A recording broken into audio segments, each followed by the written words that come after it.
I never thought he would live 83 years. In fact, I actually placed a bet on it. I bought a life insurance policy on my father that expired when he was 80, thinking this was the single best bet I ever had in my entire life. And of course, he outlived that. Because that's Don, okay? I called my dad El Gato Gordo, which means the fat cat. And the reason I called him that is because cats, the fat cats, are the ones that have 9 lives. Now the skinny cats, they don't make it very long. They usually get killed by the first car that comes running by when they're 2 weeks old. But the fat cats, they're the ones that make it, the El Gato Gordos.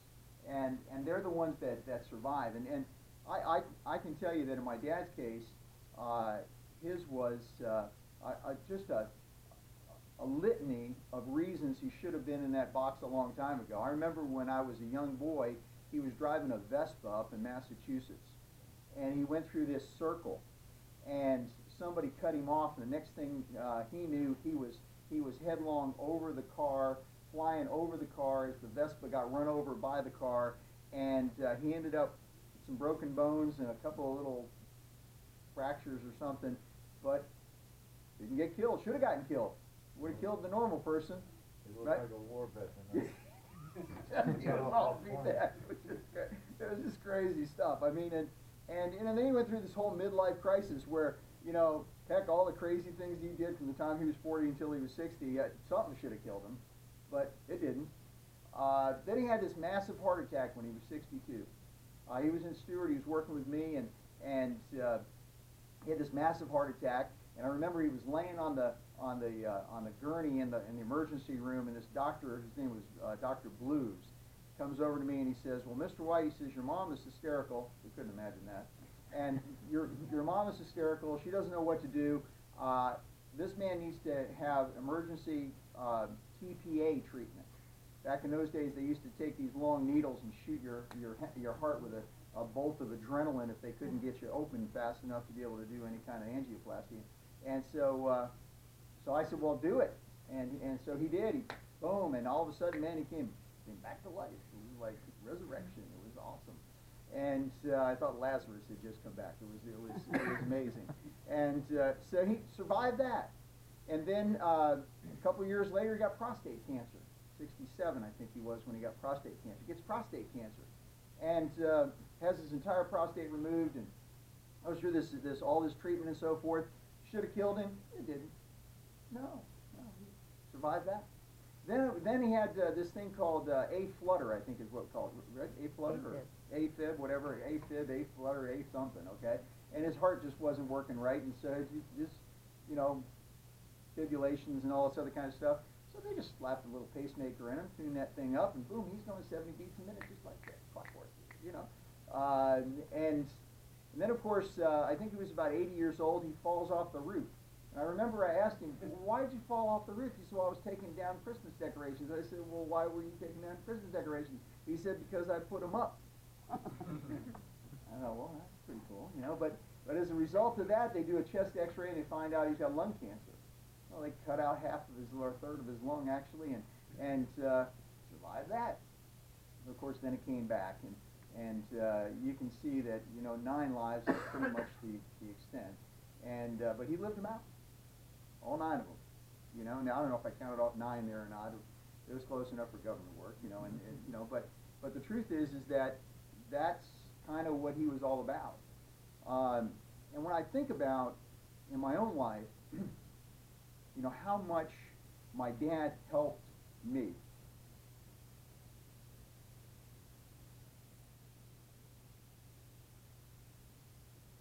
It's pretty unbelievable. Because I can think back to times, and I remember when I was 17 years old and got in trouble. The only person that came when I was in trouble was him. And all my friends and so forth, they, were in trouble with me, and none of their parents showed. And he was the only guy that showed.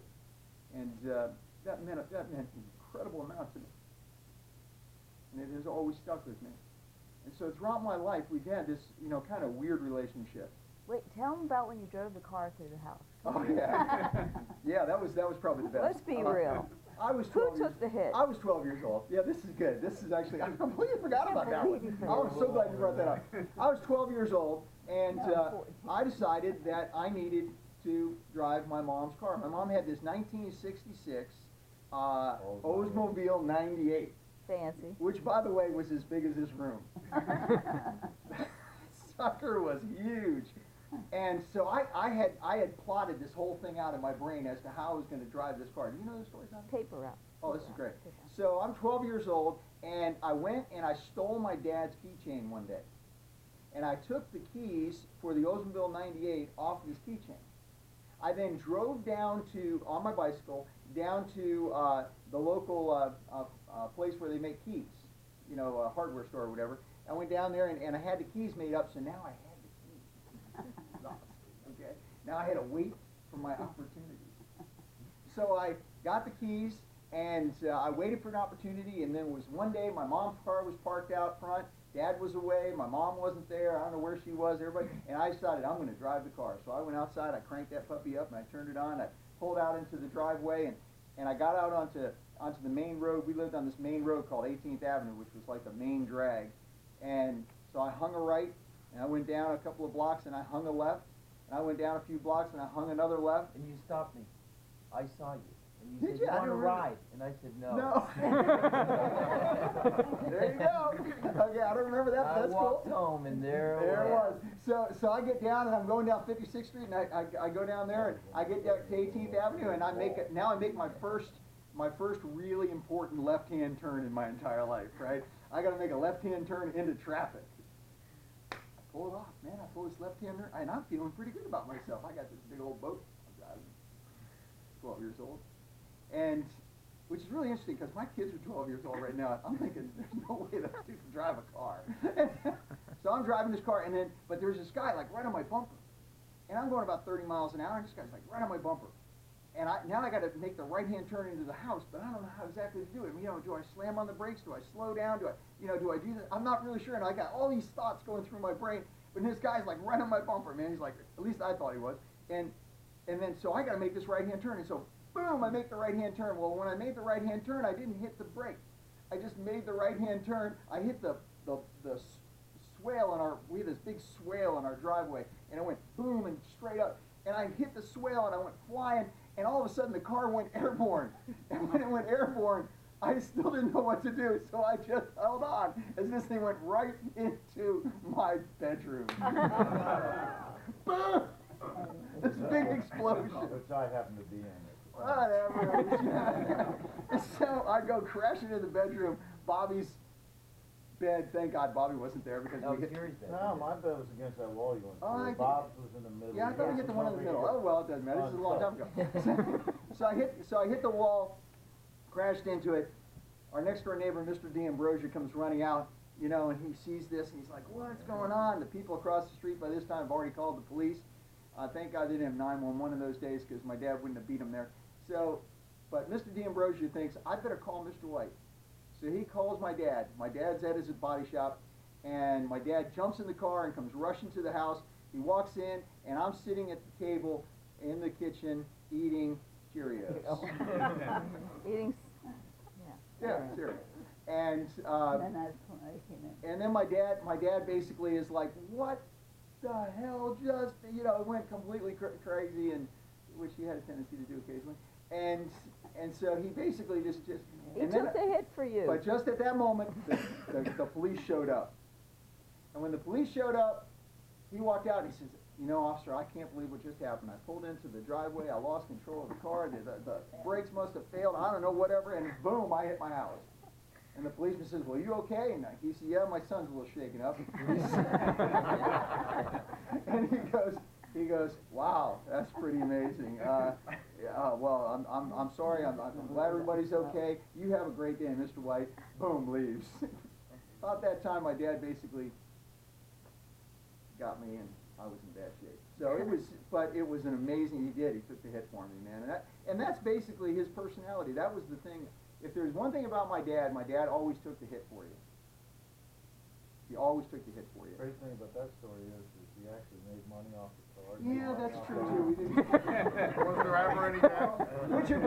Which of course brings up the best part of my dad's personality, which was what? Negotiate. Negotiation. Yeah, he could negotiate anything. I remember it was almost embarrassing sometimes. You'd have to leave. You'd have to leave. But he'd go to the grocery store, buy something, and know that they rang it up wrong, because he knew if he took it back to customer service, they were going to give it to him for free, plus his money back. He's like, this is cool. I'm just going to let him make mistakes. That's a deal. That's right. He Yeah. likes Deals, deals. right? Deals, man. He loved deals. He just, he could pull them off, and he pulled them off better than anybody. It was. The only guy I know that would buy something at Foremost and then take it back to Home Depot and get a store credit. Said Home Depot, I think Who you would lost even it. think of doing Who would think of that? Exactly. Or Lowe's or anywhere else for that matter. Well, it doesn't matter. It's whatever the it? SKU You is. know those Okay. managers so well that they would call him if they had stuff they didn't want in the store anymore. Absolutely. Absolutely. We got a lot of stuff to return. We did. And of course, the example of his negotiation skills is proven by anybody that goes into my dad's garage, which Keith knows probably better than anybody, right? That garage is pretty incredible. Would you agree? Yes, and pretty. But that was part of the problem. Was sometimes this is such a great deal. He didn't need it, but he still went ahead and got it. But it was great, But yeah, his negotiation. I think the thing I learned most about that though, was not to be afraid. Oh, yeah. Not to be afraid. Guy was never afraid. We're not losing a run out of time. We can't. Yeah. No, we're good. We got good time. All right, so I want to go around the room. So who's got something to say positive? We're gonna start with Alex. That was short and Well, sweet. I will tell you, that being in the boat painting business, how he was very helpful with the use of tools. Let the product do the job. Don't try to don't push it too hard, you break the tool. And he used to yell at me about it, like, you don't do it like this, you do it like this. Keep it smooth. Yeah. And he never, ever gave that up. Even before he died, he had blood all over his hands, and he's like, give me the bucket, get the bucket. So I get the bucket, put water in it. Dad, I'm putting water in it. Not that much, turn it off. Just like that, I'm like, are you getting better? I didn't think my father was gonna die. Because the last time I went here, I rushed here, and they told me,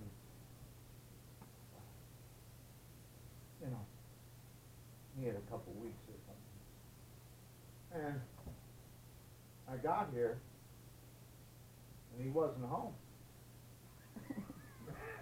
And I asked I went inside, saw my mom, and I said, where's Dad? Is he in the bedroom? What happened to the cars? Blah, blah, blah. She goes, what are you talking about? I said, well, he's on hospice, right? And she goes, oh, we weren't putting a bed in here. No, he didn't want to do any of that. And I said, well, where's Dad? She goes, oh, he's at Kroger's.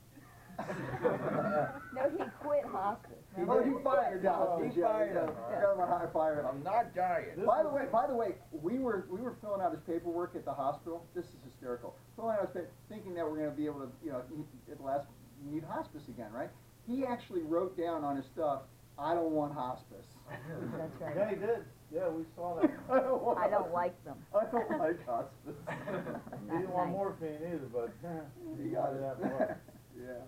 But All right. this time, I thought that was going to be the case again. So I didn't jinx myself this time.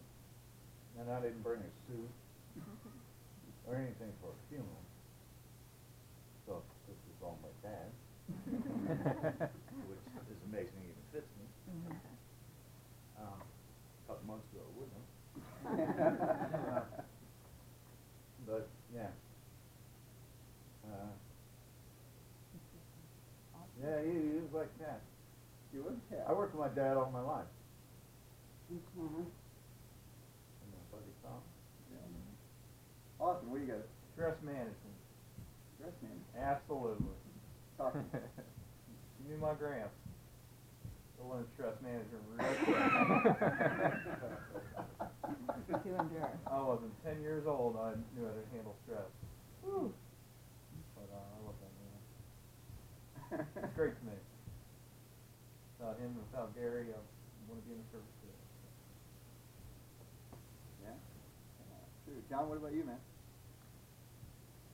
So, what I always know of Grandpa is just how willing he was to always help us. You know, I certainly took it for granted, you know, when he was doing it. Because like Bobby said, he had an interesting way of doing a lot of things.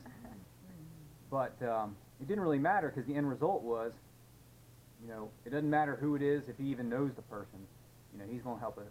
You know, he's going to do whatever he can. And even when he was 80 years old, he could still do a lot. You know, with all my friends, you know, when we were 16 and stupid and, you know, messing up cars, not quite as bad as what you did, but, you know, like my buddy Aaron, you know, messed up his car, which, like, that was the only thing he had. That's what he cared about, and we brought it over to Pop's house, and he's like, oh, that's not a problem, you know, we'll fix it up. You know, it did take him a lot longer than he first said it would, but, I mean, hey, he always had just an eye for things. He knew, even though he wouldn't ever admit that he couldn't do something, but it didn't really matter because he always figured it out, and that's what made him special. Right. And he had a gift for time management, didn't you? Wouldn't you say? It was some sort of management. Yeah. It's his time and his management. He managed it in his time. That's exactly right. Why don't you, Cammie? Well, I just remember when I was a kid, I always used to do like little shows and like doing I impersonations. remember those, yeah. Oh yeah. And he was always just great material.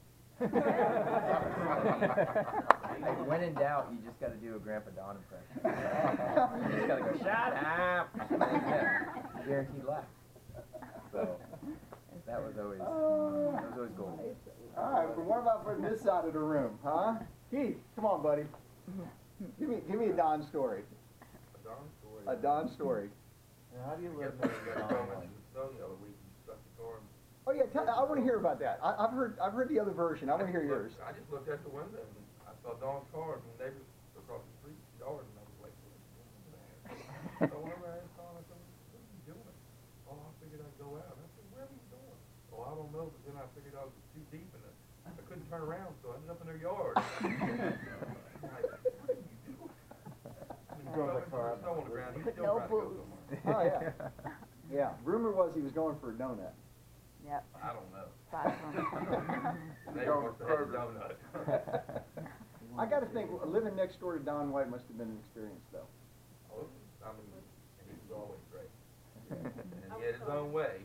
I was telling him the other day, he came over, it's been several months ago, and he told me, he said, he said, I'm having trouble breathing, can you take me to the hospital? And I was like, yeah, let me get my stuff. But he was like, well, let's go in a half an hour, I gotta take a shower first. If I couldn't breathe, I would be worried about a shower. Well, Tommy, you get the award for coming the furthest. You actually even come further than me. But tell me about Pops. I can remember, being in the body shop and of course teaching us how to paint and everything. But then we'd have one-hand push-up contest. He'd be out there pushing on one hand, push-ups. Everybody be looking at him and it's just. I tried to do one-arm push-ups, Tommy, and I have never been able to pull one off. You can't do two-arm. I can't do two-arm push-ups. You can do that later. He was just always up for a challenge. He never gave up. He always was competitive. And he was a father I never had. I lost my dad when I was 6. He was always there for it. Yeah. You guys that don't know, Tommy and Gary and Bobby and me to a little bit. Tom's younger than me, but with these two, he was like, at our house constantly. And it's just, we were all kids growing up, and the three of us and Tom. So that's exciting that you. I'm so happy you came. Really. Missed it. Yeah, it's wild. Well, what about the babes? Huh? Come on, I want to hear from the babes. Beach babes? The beach Yep. babes. Well, you guys talked about stress management and Eris was about, what was the other what was the other management, stress management? Time management. Time management. On our bathroom improvement project, Don, Sharon, got her. He had a fixation with toilets. Yeah. You ever think Yeah, about so. You get a lot of them. So, Yeah, they're laying all over the yard. Let's have more toilets than anyone else. Let them finish. so Jane wanted to do a bathroom upgrade, and I told her, okay, I'm good with that, but you're gonna work with Don to be the project manager for it. So, I mean, Don had an influence on everybody, and he had an influence on Jane, that she doesn't have good project management skills. Can you say that, Jane? Yeah, I'm sticking with sales. She's sticking with that. Every day when I came home, there was news stories, Don. It was funny. Them working together, making decisions. I mean, he was working downstairs, and why don't you tell him the funny story, Jane, about the grinder? So I was home, because I was traveling a lot during that time, so he'd just show up at the house with the key, and he'd go in, he was redoing my whole downstairs bathroom, and, I'd come home, I didn't know what to expect, sometimes stuff would be done, sometimes he'd, oh yeah, and I'd call him, oh yeah, I'll be over later. And then one day I was there, and I guess he tripped the breaker to the outlet in the bathroom. He said, hey, I need you to go outside and put the breaker. Well, when I did, he didn't have the safety button on the grinder.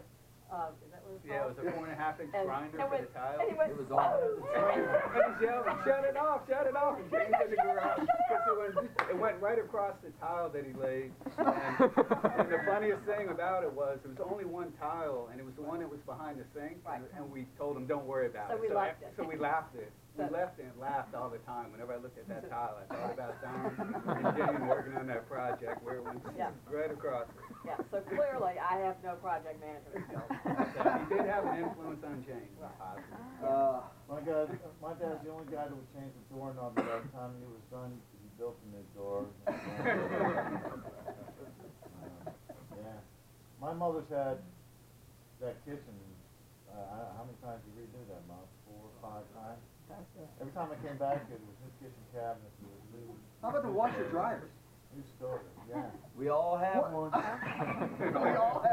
we all have front-loading washer dryer. Of course, my Who in here has a front-loading washer dryer from the old man? That's Oh, it. And it was a good deal, right? Repair cost costs more than what I paid for it. Just to make my day though, because the last time I was here, I only had room for that one dryer, so he told me, well, I'll put this washer together. So I went looking for it the other day. It is so far in the back of that garage. And I'm not really sure how I'm getting out of there, but I'll attack that tomorrow. You didn't want to get hurt. Yeah, he wanted to protect my washer, but it's gonna take an army of people to try and get it out of him. I remember the time we bought granite countertops. Oh, We yeah. had no way to move it in the house. It was a good deal. It was a good deal. I think he used the tree limb outside, hoisted it off the back of his truck and put it on the ground. Oh, yeah. With a come He on. could improvise. Yeah. And then he called me With a in the come on. driveway. Then he called me in the driveway and he said, can you give me a hand with something? I'm like, yeah, no problem. No, you bring up Keith, you bring up the come along. I have learned more things you can do with the come Oh, along absolutely. from my dad. Those of you that don't know y'all know what a come along is? I mean, it's just What's crazy. It's basically this thing. It's got like a wire on it and a hook, and you go and the thing will just kind of pull up whatever you got it hooked to, and man, I'll tell you what, he used come alongs for everything. I don't know how many times we pulled a fender out tied to a telephone pole. Yeah, I Back was in just the gonna say, shop. remember Wrap Get that the cover string around string the on the telephone telephone pole, yanking out fenders or fixing bumpers or heat it up and then hit it with a wet rag. He did teach us a lot of stuff. He really did. Yeah, the hitting with a wet rag. That was He used talk to about do wet that. rag. This guy, I mean, he pulled off more things like back in Florida we had these inspection stickers like y'all have here, but we don't do it anymore. But back in the day, and he used to, if you peeled them off, they would get voided, Fair enough. Yeah. right? So he figured out a way to where if you took this, what was it? Tell him the story. I Oh, did. yeah. Water. We just boil some water and you get a rag, get it as positive good, and you put it against the Peel 'em windshield. off. And let it sit there for a while, and the thing would peel off perfect, and then we'd slap it on another Slap it car. on another car, baby. It was all done. Yeah. You know? Oh, you couldn't inspect it? No problem. No problem, we took care of that. Because we had so many wrecked cars with good inspection stickers on them. Yeah, it was just, That- he was crazy, it was, I had that '63 Volkswagen and I went years with never went to inspection station. love it. Until I got caught because the numbers didn't jive with my papers. All right, Ally, I wanna hear from Ally, come on. I remember that day. That was one. I just remember when I was little, anytime that I was in school, even if I was pretending to be sick, and called my mom to come pick me up, it would always be him instead. And he would always know that I was That you were there. that you weren't He was sick. just fine with it. He didn't care. Well, he had a lot of practice with 4 of us. That's true, yeah, yeah. Actually, the way I used to trick my mom when I was sick is I would take the lamp that was next to my bed and I would put the bulb up close to my head so it would make me feel like I was hot. And then I'd go, Mom, I'm not feeling good on my head. She'd buy it every time. It was good. You know, they talk about that. Tom and I used to like skip. You know, lunchtime we'd go to Bob's Pizza House in high school. We'd walk. You know, they let us go for lunch. Go to Bob's Pizza House, and we'd be playing the pinball machine. And then we look up and go, can't find no fan. We'll skip that class. And Bob used to rat us out and meet Dad. And he decided. Me and him were walking back to the school because, you know, the lunch hours were 3 different lunch hours. They didn't know who was going with them. And we're sneaking back in school, and there's Dad. And I'm like, oh, boy.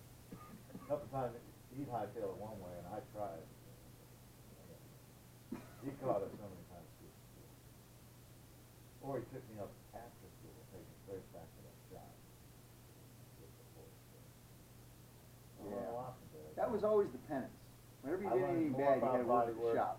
as a young kid than most body men that were in their 30s.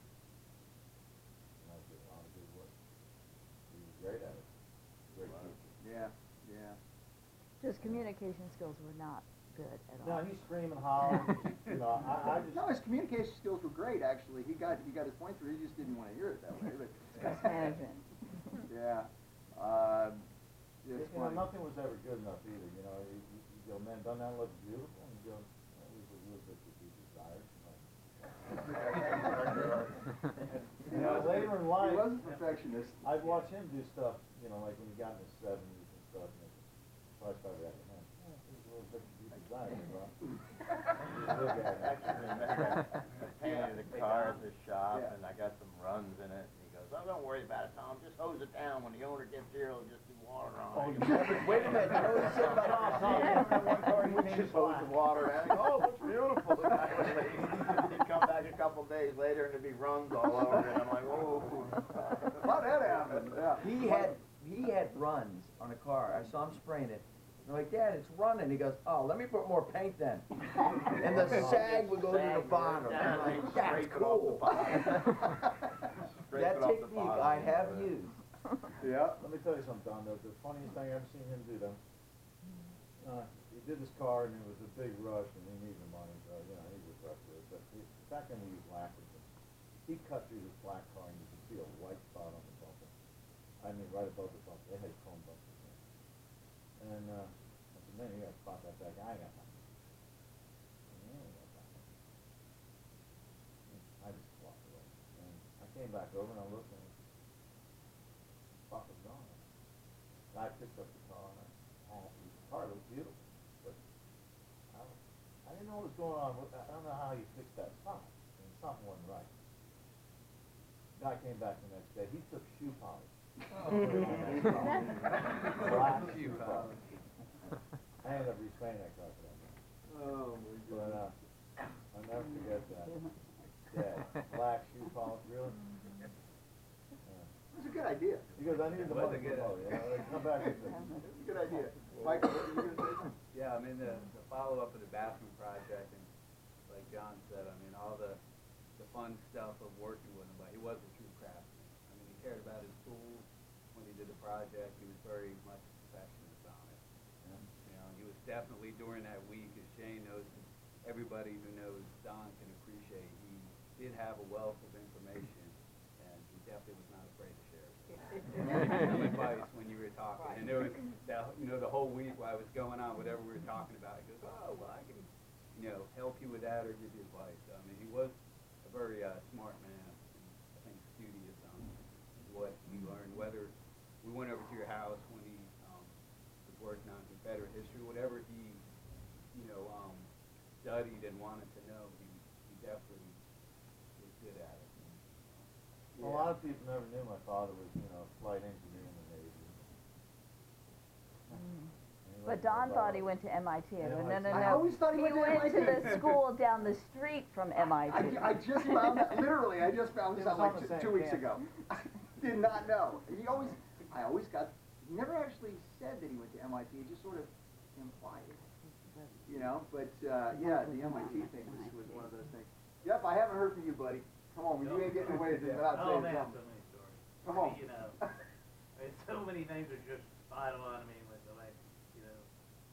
to get, you have to take him and just getting in the car with Joan and Don and going on a long trip is just a classic fun time. And Think I will say, Christmas I vacation will, on steroids. Don and Joan going to town at each other. I will say that he never, where Joan may correct you on your driving consistently, he never did. At least he would sit in the back and go for the ride. He was, helped out a lot of stuff with, he was a good guy to go and get some, like you say, knowledge or help out with different things. And how many times we would run into him up at Foremost Sales. I thought the dude lived there. I'm like, are you getting a job there or what? Yeah. And then, to hear, then he turns around, of course, tells me, oh yeah, I'm selling it, I'm taking it back to the Lowe's. I'll be back. Yeah, I get my money back. And the one thing that nobody talked about is, he had a sweet tooth, boy. Oh, yeah. Oh my God. But he wasn't a diabetic. It's He crazy. wasn't diabetic, but Lord, did he like a sweet tooth. It was so funny to hear that potential story that, when I was telling people about he passed away and how he died, and I said, well, I understand he died trying to get a donut.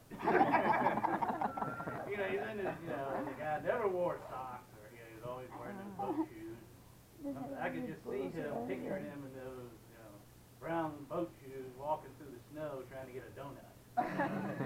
That's just a picture I have right there. And, That was 3 weeks ago. That's what he did. Yeah. Never drank water, No, by the way. just coffee. Man, never drank water. drink some coffee. We're in the hospital. Last days of his life. Hey, Dad, you want something to drink? Yeah, I was drinking coffee. He can barely talk, but all you can hear is coffee. Yeah, So he wants to kind of cold, because, he couldn't really drink or hold. Right. So, I'm holding it. He's like, let me hold it. I go, you can't hold it. No, let me hold it. So it was like pouring all over him because that's what he wanted to do. Shit. And so he's like, I said, what can I go get you? So we went and got him a donut. I want a powder. He could barely speak, but he wanted a powdered donut with jelly inside. So we ran off to get it, brought it back. Not sugar. It had to be powder. Powder. Powdered sugar. So, of course, he didn't eat it, but, these were his last, wants. Yeah. So, coffee and a Yeah. donut. And then, of course, he had the expressions. Okay? My dad had these expressions. Like, one of his favorite expressions was his engineering. This was his engineering expression. For every action, there's an equal and opposite reaction. Okay? And that was, Dad, there's no application of that. Oh, trust me.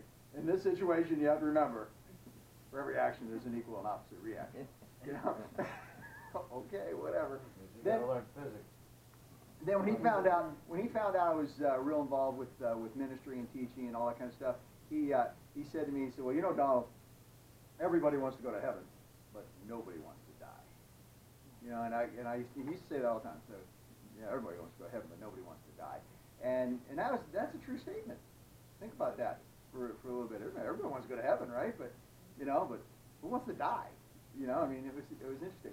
And then, of course, my favorite of all time expression, he said at the hospital on Monday before he died. We're sitting there and we're talking a little bit about, because I wanted to know where's his relationship with God. I just wanted to know where his relationship with God was. And so he said to me, he said, Don, let me tell you something. How many times do I have to tell you that I've accepted this stuff? He could barely speak, but he screamed at him saying. Yeah, pretty much screamed at me doing that. I was like, okay, good, I got it, And he said, but then he came with his favorite expression, and this is, I think, one of his favorite, and that was, sometimes, Don, you just got to be a man. And this was the context. He said, I know that I'm going to die in this hospital, but sometimes you just got to be a man. Which basically is like saying, I'm just going to man up and die. It was always about manning up, and with him. And yet sometimes you just got to be a man. And he used to say that to me. I don't know if he did it to you guys that much, but he used to say that to me all the time. Don, you just got to be a man. You got to suck it up here, man. You got to just, got to do whatever it takes. Whatever it is.